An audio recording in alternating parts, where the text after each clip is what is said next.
Bonjour à toutes et à tous, bienvenue dans ce nouveau numéro de Jean-Laurent raconte, et Jean-Laurent c'est moi. Voilà, je vais vous parler aujourd'hui d'une loge de la Grande Loge de France et d'un certain nombre de ses membres qui ont eu un destin, une aura, qui ont eu un destin assez exceptionnel. Et c'est une loge dont le titre distinctif pourrait peut-être, un peu hâtivement paraître étrange pour une loge de la Grande Loge de France, tout du moins aujourd'hui, puisque la loge dont je vais vous parler s'appelle Jean Jaurès. Alors pourquoi une loge Jean Jaurès à la Grande Loge de France ? Eh bien, c'est cette histoire que je vais vous raconter. Cette histoire un peu particulière, mais pas si particulière que ça pour l'époque. Et donc, je vais vous parler aussi, notamment d'un ancien grand maître que j'aime beaucoup et qui était le grand maître préféré, me disait-il, de mon grand ami et frère, malheureusement disparu, François Rognon, qui avait fait sur lui un magnifique article dans Point de vue initiatique, la revue de la Grande Loge de France. Je veux parler d'Antonio Cohen. Et je vais vous parler aussi de quelqu'un qui me tient à cœur pour plein de raisons.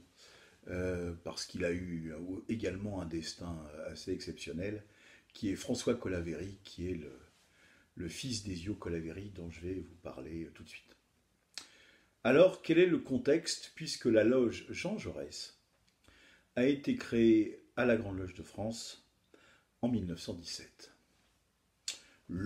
Si je vais vous-même vous donner la date exacte, le 25 juin 1917.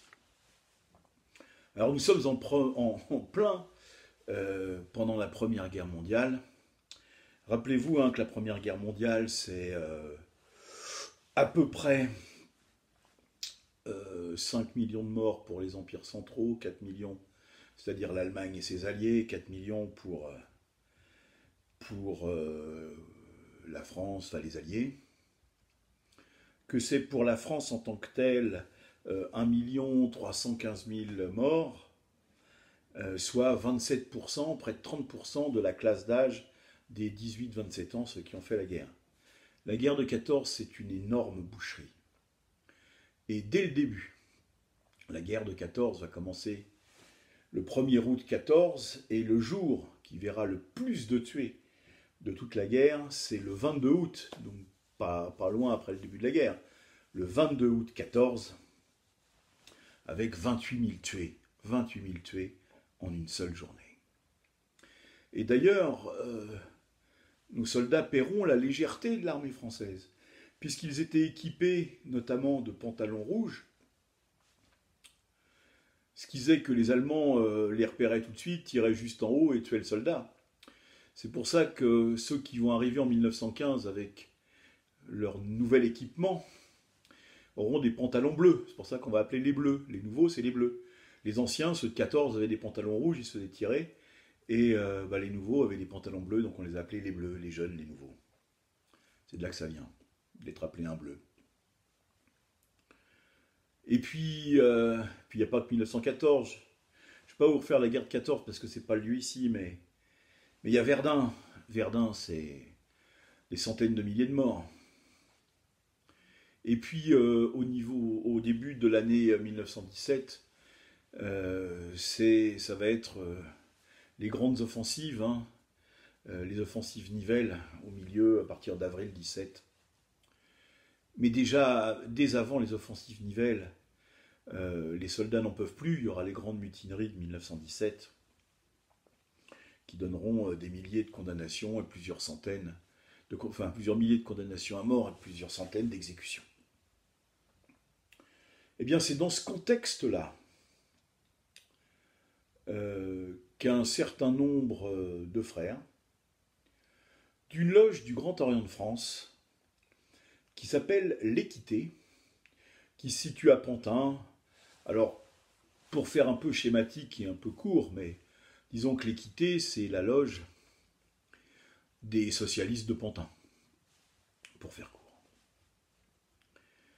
Eh bien, ces frères vont se réunir et vont dire on veut fonder une loge pacifiste, ou en tous les cas une loge qui dise il faut arrêter les massacres.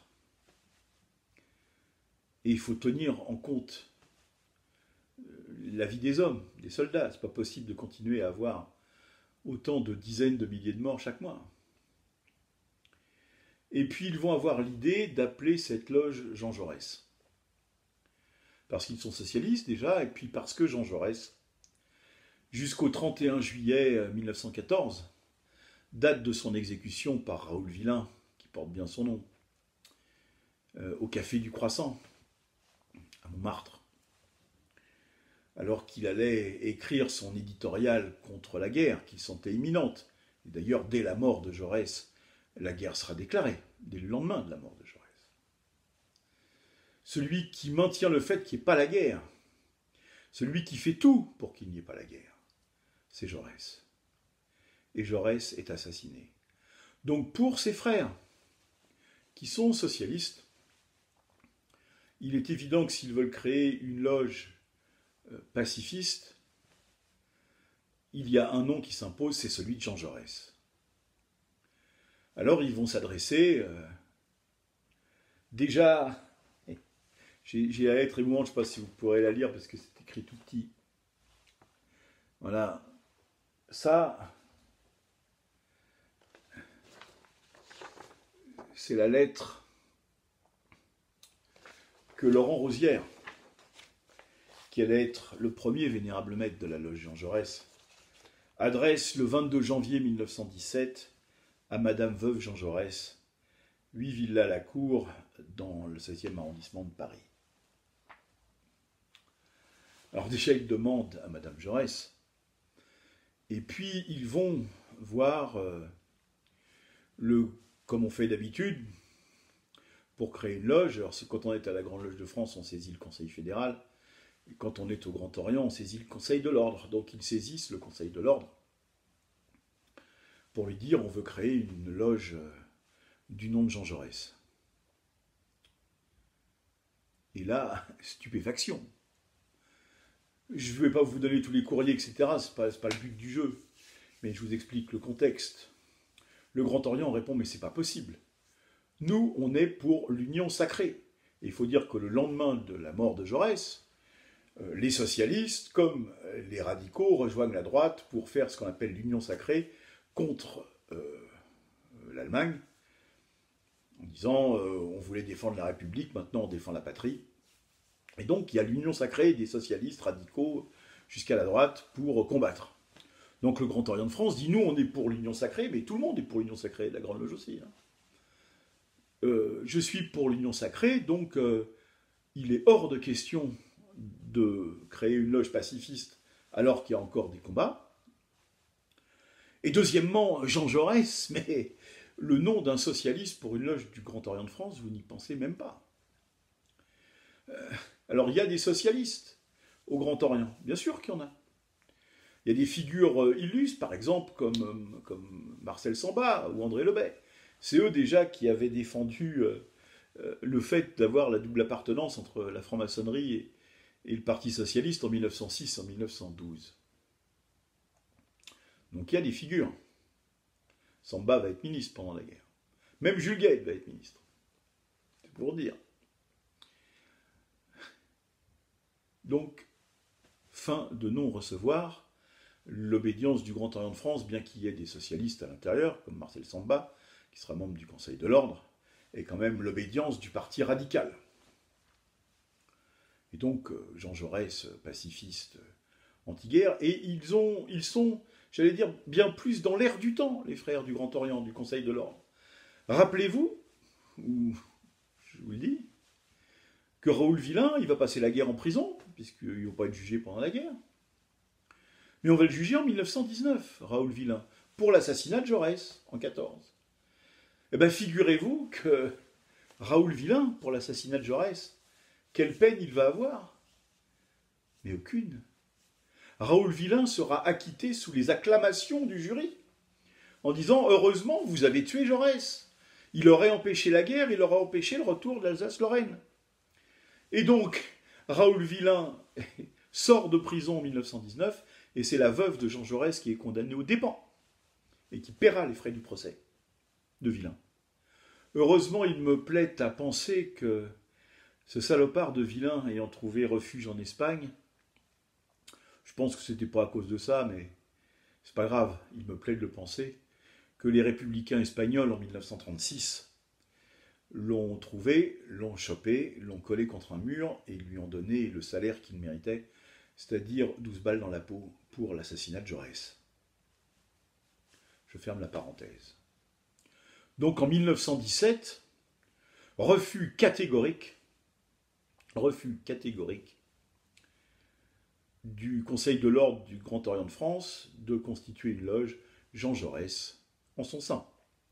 Donc que font Laurent Rosière et les frères Colaveri et bien d'autres qui sont membres de l'Équité?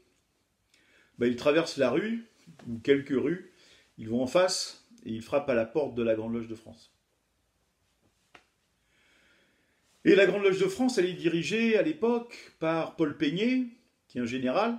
Alors pour ceux qui ont écouté la petite conférence sur 1862, Paul Peigné, c'est pas le maréchal Magnan, le maréchal d'Empire qui fait des coups d'État, le grand maître du Grand Orient. Le général Peigné, c'est un général républicain. C'est un général qui oscille entre le radicalisme, le radical-socialisme et le socialisme. C'est un général farouchement dreyfusard, farouchement républicain. Et son prédécesseur, à la grande maîtrise, Gustave Mesureur, premier président du Parti radical, a installé dans les locaux de la Grande Loge de France rue Puteaux une grande infirmerie pour soigner les blessés, parce qu'il est en même temps, il dirige en même temps l'assistance publique hôpitaux de Paris, Gustave Mesureur.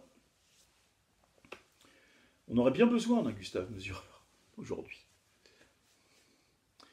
Et puis, qui est-ce qu'il y a au Conseil fédéral de la Grande Loge de France?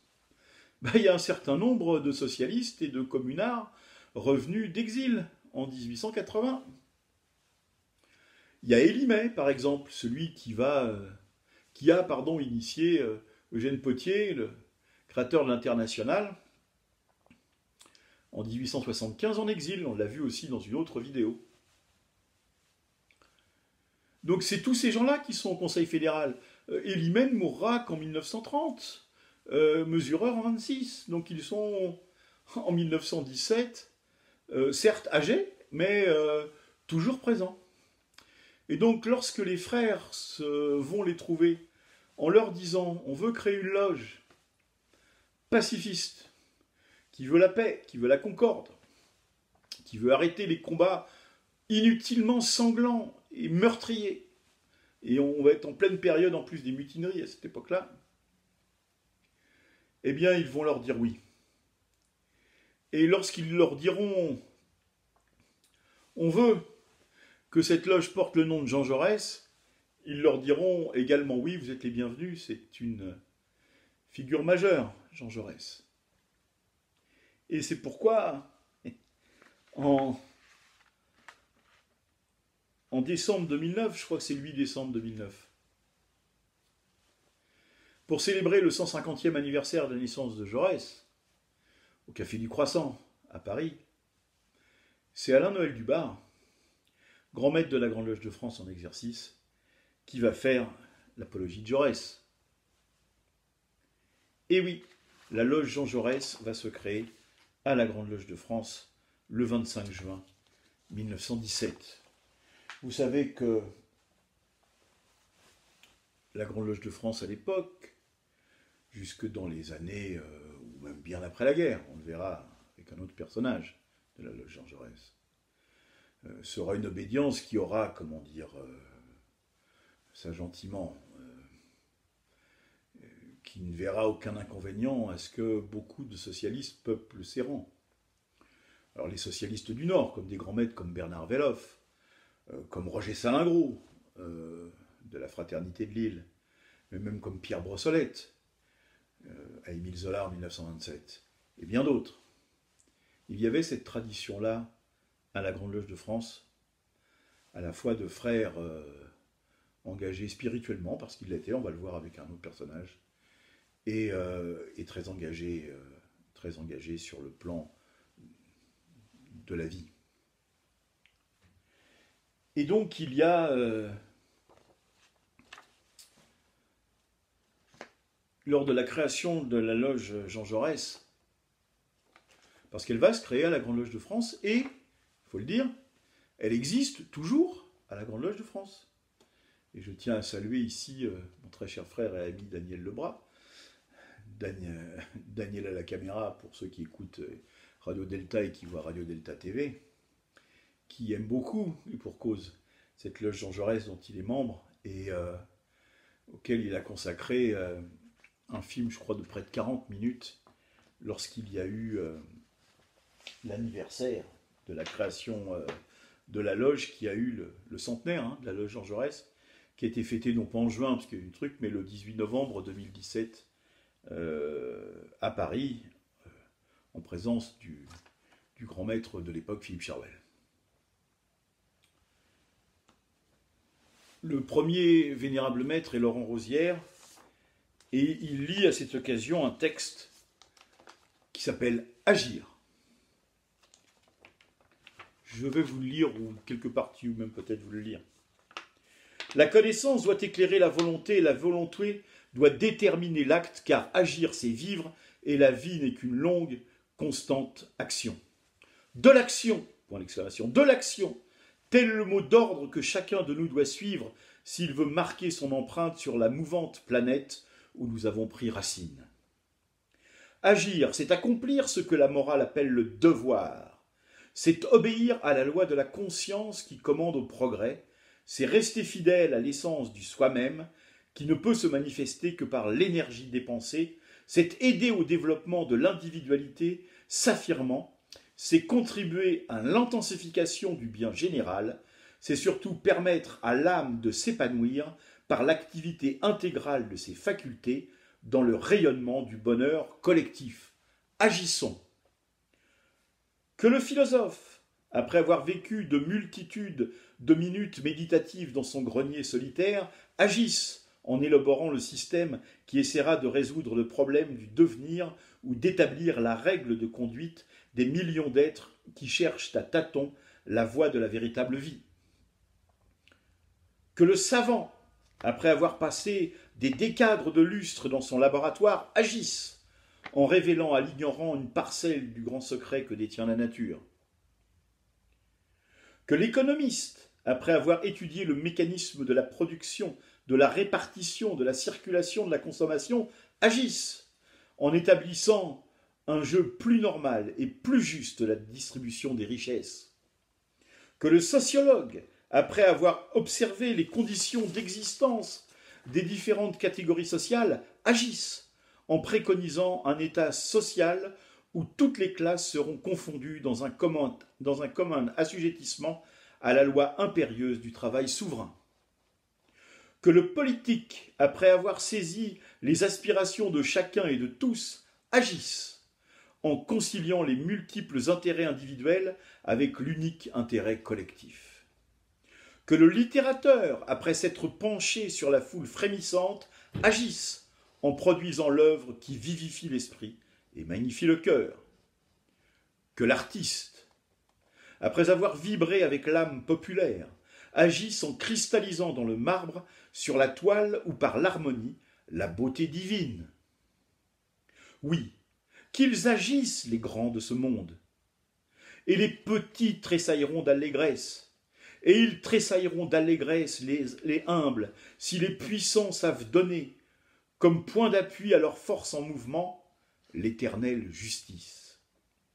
Et nous, francs-maçons, ne sommes-nous pas à la fois, grâce au recrutement propre à notre ordre, artistes, littérateurs, politiques, sociologues, économistes, savants, philosophes. Chacun selon ses capacités et ses qualités, ne peut-il pas agir en tant qu'individu sur le point d'application qui correspond le mieux à ses tendances, à ses goûts, à ses talents.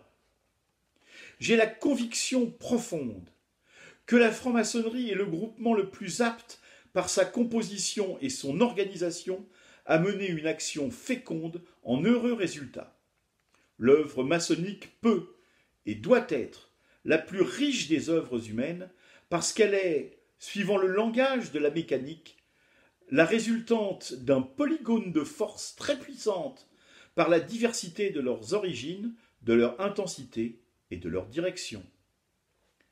Fils de la veuve, nous constituons une, entre guillemets, grande amitié. Mettons-nous au service de la civilisation. Jamais elle n'a eu besoin de tant d'aide et de tant d'amour. Vous voyez comme ces paroles résonnent lors de cette période que nous vivons de confinement et de graves crises. Meublons notre cerveau, éduquons notre cœur, fortifions notre volonté, et que notre âme ainsi enrichie aille encadrer les rangs de cette immense armée qui lutte pour conquérir le droit à la vie. Oui, mes frères, s'il ne faut savoir que pour vouloir, il ne peut vouloir que pour agir. Laurent Rosière, vénérable maître de la loge Jean Jaurès. Alors la loge Jean Jaurès va continuer. Et puis elle va recevoir un frère éminent en 1922. Et ce frère, c'est Antonio Cohen. Une personnalité immense, un talent oratoire hors du commun, une connaissance, un savoir encyclopédique, une intelligence hors norme. Quelqu'un comme on n'en fait pas, comme on n'en fait plus, parce qu'en plus, il sera d'une humilité sans nom. Antonio Cohen va rejoindre la loge Jean Jaurès en 1922. Il a été initié en 1909 au sein de la loge Minerve de la Grande Loge de France. Pourquoi 1922 ? Antonio Cohen est socialiste. C'est pas une originalité, comme je vous l'ai dit, à la Grande Loge de France de l'époque. Et Antonio Cohen, lors du congrès de Tours, en 1920, il va choisir de rejoindre le Parti communiste. Il va être même membre du comité directeur et membre du bureau national du Parti communiste, créé en 1920. Or, en 1922, il va y avoir ce texte fou de Trotsky et l'oukase de la Troisième Internationale interdisant la double appartenance entre le Parti communiste et la franc-maçonnerie. Alors vous vous doutez bien que compte tenu du nombre de socialistes et donc du nombre de ceux qui ont fondé le Parti communiste en 1920, puisque les 3/4 du Parti socialiste ont créé le Parti communiste et Léon Blum est resté, comme il dit, pour garder la vieille maison avec une très infime minorité du Parti socialiste. Antonio Cohen fait partie de la grande majorité qui est allée rejoindre le Parti communiste et fonder le Parti communiste. Eh bien, en 1922, Antonio Cohen, il faut qu'il choisisse entre la franc-maçonnerie et le Parti communiste, et il va choisir la Grande Loge de France. Il va donc quitter le Parti communiste, il va rejoindre le Parti socialiste, la SFIO, comme beaucoup de frères de la Grande Loge, et il va continuer son activité politique, et comme il est avocat, c'est un avocat brillant, talentueux, Antonio Cohen restera d'ailleurs jusqu'à sa mort, en 1956, avocat de la CGT. Mais c'est un avocat brillant, il est brillant en tout, Antonio Cohen. Pendant la guerre, il est contraint de se cacher, Il est d'abord arrêté. Il y a un souvenir où il est arrêté par la bande du Square Rap, et il leur dit fièrement, et même avec un peu de force, toute la fierté qu'il a d'être franc-maçon. Étant d'origine juive, il doit se cacher. Il se cache et il reviendra à Paris en 1944 et il reprendra ses activités à la Grande Loge de France. Comme je vous l'ai dit, il avait été initié le 26 juillet 1909, Minerve. Il va faire partie du comité qui va s'occuper de régénérer la Grande Loge de France après la Libération. Il avait d'ailleurs, ce qui était assez drôle, il avait déposé... il était affilié à la loge Jean Jaurès, un membre de la loge Jean Jaurès en 1922, comme je viens de vous l'expliquer. Il en est le député à partir de 1924, c'est lui qui représentera la loge Jean Jaurès jusqu'à la fin. Il sera député de la loge Jean Jaurès. Au convent de 1925, il met son éloquence pour servir la promotion de la paix et défendre la Société des Nations. En 1924, il avait déjà déposé un vœu pour soutenir les frères italiens victimes du fascisme et de Mussolini arrivé au pouvoir 2 ans avant. En 1926, il est le principal rédacteur du vœu sur la justice militaire. Et en 1927, parce qu'il y a toujours ces deux facettes chez Antonio Cohen, il rédige la notice relative à l'introduction de l'étude des religions et de leur histoire dans l'enseignement public. Et déjà, ça faisait un beau débat à l'époque. Et il était favorable à ce que les religions, l'histoire de religion soit enseignée dans l'enseignement public. Il est réélu conseiller fédéral en 29, il est grand maître adjoint en 31.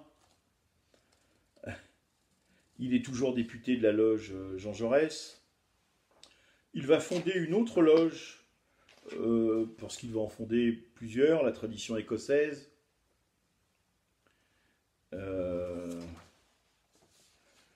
Et puis, comme je vous l'ai dit, pendant la guerre, il est interrogé par la Gestapo. Et il leur dit son amour, il dit pour ses frères, sa fierté d'être franc-maçon, son espérance en l'avenir. En 1945, il est conseiller fédéral, et puis il va redonner une nouvelle vie à l'ancien groupe universitaire Littré-Condorcet, qu'il va appeler Condorcet-Brossolette, du nom de Pierre Brossolette, qui était membre de la Grande Loge de France et mort dans les conditions qu'on sait. Et qui va se défenestrer pour ne pas parler dans les locaux de la Gestapo, de l'avenue Foch. Il est à nouveau conseiller fédéral en 1947 et il va participer avec Michel Duménil de Gramont et beaucoup d'autres frères membres du Conseil fédéral et avec des amis de René Guénon, la loge La Grande Triade, parce qu'il veut redonner aussi force et vigueur au symbolisme en loge, à partir notamment, mais pas seulement, des idées de René Guénon. Antonio Cohen, il est grand maître adjoint, et puis en 1952, on le pousse, en fait en 1948 on l'avait déjà poussé, et en 1952, on le pousse pour être grand maître. Et Antonio Cohen, il veut pas. Il trouve qu'il y a des gens toujours... Il a toujours trouvé qu'il y avait des gens mieux que lui pour être grand maître. Peu de gens pensent aujourd'hui qu'il y a des gens mieux qu'eux pour être grand maître, mais en tous les cas, ceux qui sont susceptibles de l'être, voilà. Et donc, il va laisser sa place en 1952 à à un frère de province, parce que beaucoup étaient des frères de Paris. À l'époque, la Grande Loge, c'était 2 tiers Paris, 1 tiers province. Donc les grands maîtres de Paris se succédaient. Donc il va laisser un grand maître de province, Louis Doignon, devenir grand maître. Il dit non, je ne me présente pas, je retire ma candidature, je laisse un frère de province, voilà. Alors maintenant que la Grande Loge de France est 2 tiers en province, 1 tiers à Paris, il y a plutôt une succession de grands maîtres de province et accessoirement de temps en temps un grand maître de Paris, mais là c'était l'inverse à l'époque. Et puis il va profiter d'ailleurs de ce petit moment où il va descendre avant de remonter pour se présenter à la grande maîtrise et cette fois-ci être élu. Il va en profiter pour parachever son œuvre majeure que je vous présente ici. Dante et le contenu initiatique de la Vita Nuova, c'était l'autre grande œuvre de Dante qu'il a particulièrement étudiée, qui sont publiées aux éditions Jean Viciano, qui était un frère de la Grande Loge, un frère éminent de la Grande Loge. Et il va faire ce livre magnifique dont je vous recommande la lecture. Je ne sais pas pourquoi il n'est pas republié. Peut-être que des gens ne lisent plus Dante, donc on ne lit plus les livres qui parlent de la Vita Nuova de Dante. On connaît plus la Divine Comédie que la Vita Nuova, mais qui est un livre magnifique. Et donc il a fait l'analyse initiatique de la Vita Nuova de Dante, qui est extraordinaire. Mais il faut dire que c'était un intellectuel brillant et de haut rang, Antonio Cohen. Et puis il va céder à la pression et l'année suivante, quand il remonte comme député, être élu grand maître de la Grande Loge de France. Et malheureusement, il va être malade. Et il sera quelques mois seulement, à peine une année grand maître de la Grande Loge de France, mais qui a marqué, c'est pas les quelques mois où il était grand maître, c'est quelqu'un qui a marqué de son humanisme, de la tolérance dont il était un fervent défenseur, avec à la fois son talent oratoire, sa grande intelligence, sa culture encyclopédique immense, et tout ça, le fait d'être si humble, de ne pas courir après les titres, après les fonctions, après les honneurs, je dis rien, en faisait une personnalité particulièrement attachante et respectée. Et c'est pour ça que je pense que François Rognon, qui m'en a parlé pendant des heures, disait très clairement que c'était le grand maître qu'il préférait. Il y a un autre livre qu'il avait écrit en 1934 avec Antonio Cohen, avec Michel Duménil de Gramont, qui s'appelle La franc-maçonnerie écossaise, je vous le recommande. C'est vraiment un livre aussi impeccable sur l'histoire et la symbolique, à la fois l'histoire de la Grande Loge et la symbolique du rite écossais ancien accepté, parce que c'était deux intellectuels de haut rang, tous les deux grands maîtres de la Grande Loge de France. Les intellectuels, Michel Duménil de Gramont étant, pour faire très vite, c'est lui qui va rester 10 ans grand maître de la Grande Loge de France, qu'il avait été avant, mais il était de 38 à 48, puisqu'il y a eu la guerre, et c'est lui qui va obtenir du général de Gaulle un acte positif en 1943 à Alger pour reconnaître la franc-maçonnerie de nouveau après qu'elle ait été interdite par les lois de Pétain et de Vichy en 1940. Grande personnalité aussi, Michel Duménil-Gramont, socialiste comme Antonio Cohen, etc. Voilà, membre du Comité national de la résistance, et qui va être à Alger membre de l'Assemblée provisoire d'Alger. Deux grandes figures, donc il a écrit ça, je vous recommande, ça a été republié au début des années 50, La franc-maçonnerie écossaise par Michel Duménil de Gramont, Antonio Cohen, et là, le contenu initiatique de la Vita Nuova de Dante par Antonio Cohen, qui va mourir malheureusement des suites d'une opération. Et il va mourir en faisant un acte assez inédit. Il va laisser des dispositions et une lettre qui va être lue lors de sa tenue funèbre. François Rognon parle et dit, après son opération sur son lit de douleur, Antonio Cohen rédige son testament avec la même grande simplicité qui avait régi toute sa vie. Il dit disposition matérielle, incinération si ce n'est pas trop onéreux. Il sera incinéré, il sera au columbarium du Père-Lachaise. C'était assez nouveau à l'époque de se faire incinérer. Prier ceux qui enverraient fleurs ou couronnes de verser cela au tronc hospitalier de la Grande Loge de France. Pas de fleurs, mais la solidarité pour les frères. Pas de discours, sinon à une tenue de deuil, si elle a lieu plus tard. On voudra bien y faire venir Mado, sa femme, et lui demander les noms des profanes qu'elle désirerait y voir. Je sais que les frères auront soin d'elle, qui sera très malheureuse. Ce qui fut le cas. Et lors de cette tenue, Antonio Cohen avait rédigé un texte que ses frères ont lu lors de sa tenue funèbre. De mémoire, il y avait Maxime Gentilly pour Minerve et il y avait César Colaveri pour Jean Jaurès. Voici la lettre d'Antonio Cohen. Mes très chers frères, il n'est pas d'usage d'un frère passé à l'Orient éternel, qu'un frère passé à l'Orient éternel s'adresse à ses frères le jour d'une tenue funèbre destinée à honorer sa mémoire. Je regrette qu'un tel usage ne soit pas instauré, puisque l'on écoute généralement mieux les morts que les vivants. Ce que je tiens à vous dire, c'est que la vie maçonnique, quand elle est poursuivie dans l'amour et l'effort, confère aux maçons un équilibre majeur.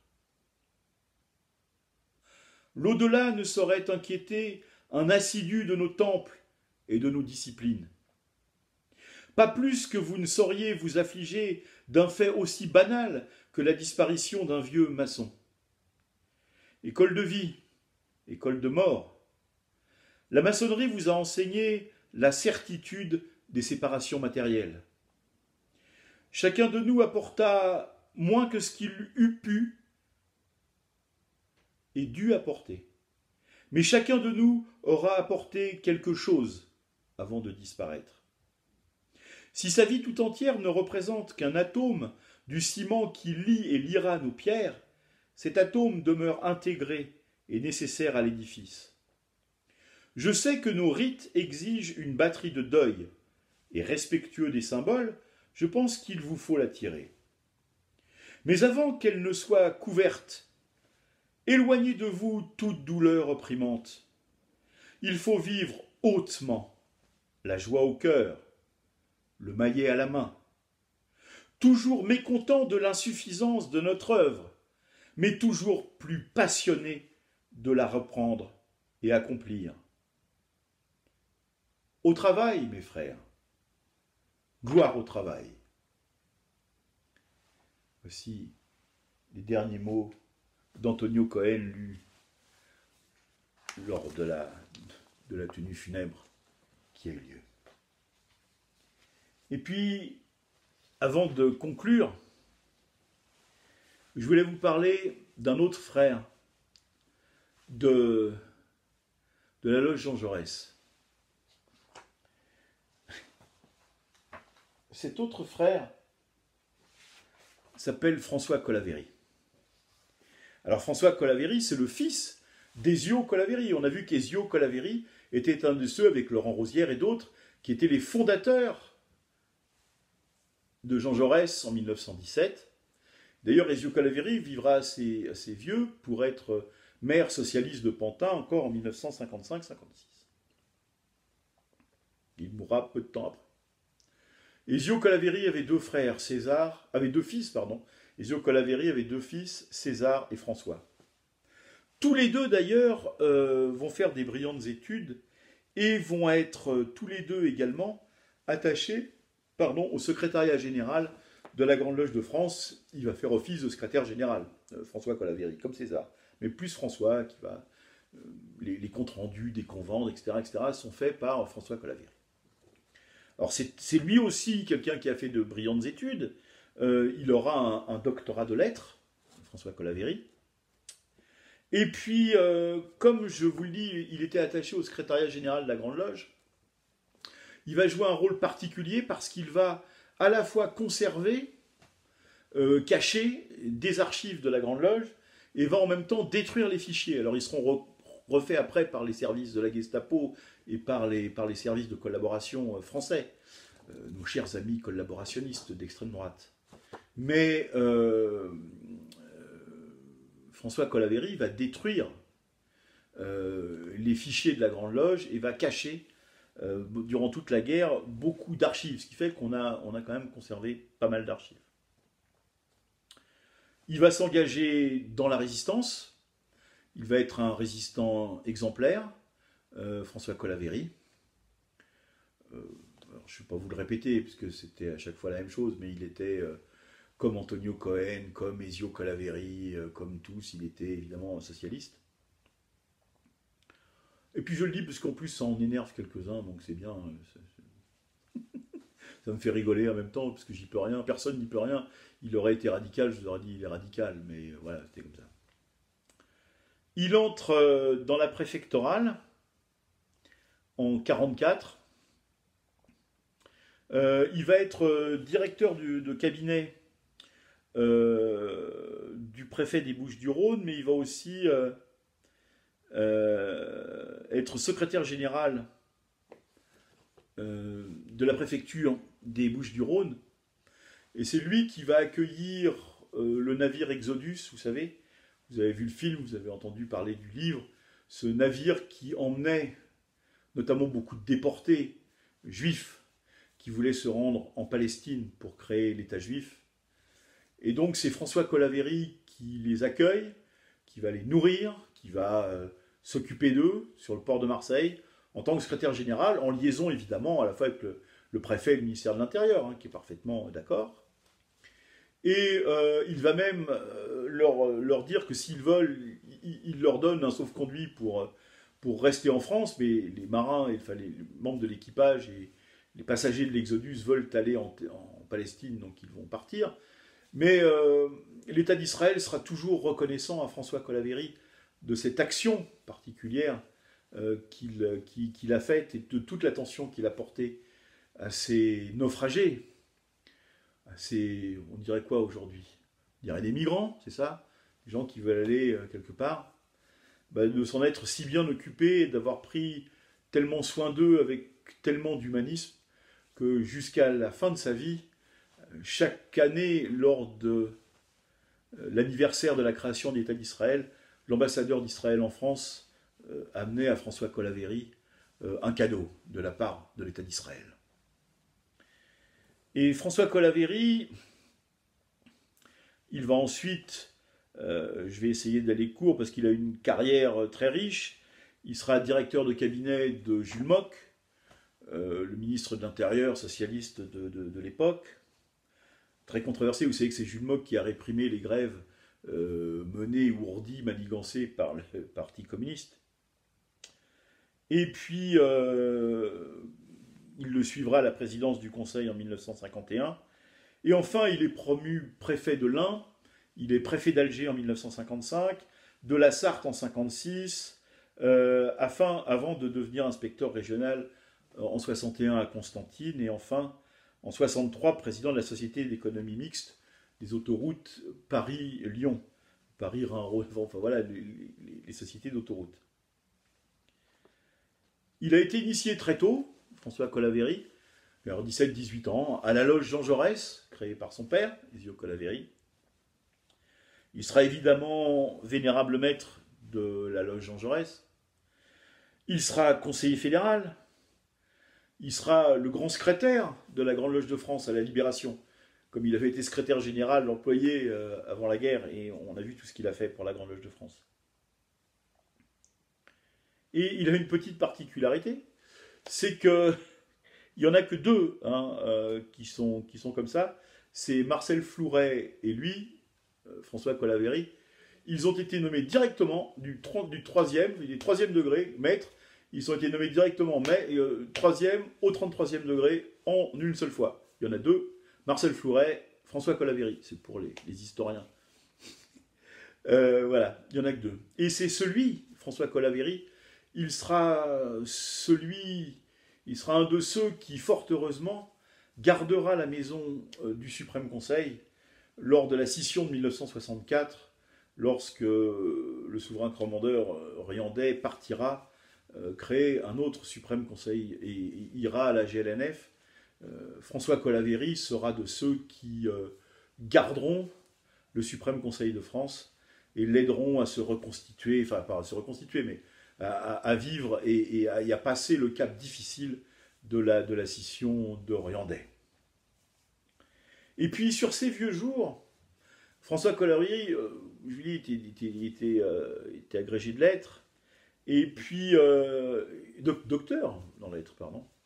Et puis il s'est intéressé, toute sa vie s'est intéressé à l'histoire, et particulièrement à Napoléon.